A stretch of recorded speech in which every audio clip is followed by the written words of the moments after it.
Hi, this is Jill. Jill Speaks Wisdom. This one is about what happened to my friends. Sometimes I think this relates more to girls and women, but it could also relate to guys. Um, did you ever have a group of friends and you hung around with them, forever? You actually were the one that kind of brought all the friends into the group because you were the one that knew how to build relationships. And then, I don't know, it could be after high school or after college or just any time in between or later in life, they just desert you. All the friends that you used to talk to, like everybody's gone, nobody calls. You're feeling like you're the only one calling.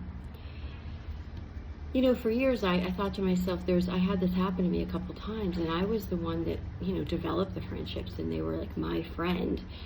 And what happened is maybe I or someone else in the group became friends with somebody else who happened to be toxic and narcissistic. And when that toxic narcissistic friend comes in, if they see you're like the kind one and the one that's kind of, you brought all the friends in, and they don't really like that, and they don't like you, and they basically want you out of the group. So they want to take you out of your own group.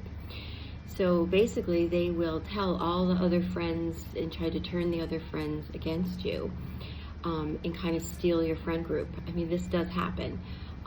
Or it could be with, like, if it's you and two other people, so there's like three parties, the narcissist will play the friends against each other that were originally friends. So there were two friends, and then they came in, and then they triangulate the two friends and tell stories about each of the other friends. I don't know if that makes sense, but they're basically gossiping, and some of that stuff isn't even true.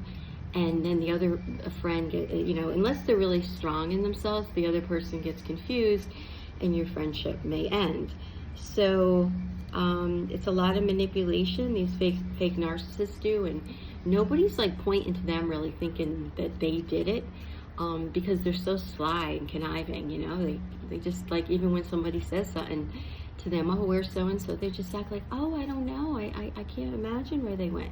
So they know how to just play this crazy game and confuse people, and it's happened to me, it's happened to other people, and it's like, okay, where do they all go? And then I think, well, who even wants to be bothered with any of them if they're going to believe this person, or they're going to, leave the friendship that we built. That's kind of how it ends up, and that is what the narcissist, toxic woman, girl, young guy, or older guy wants. So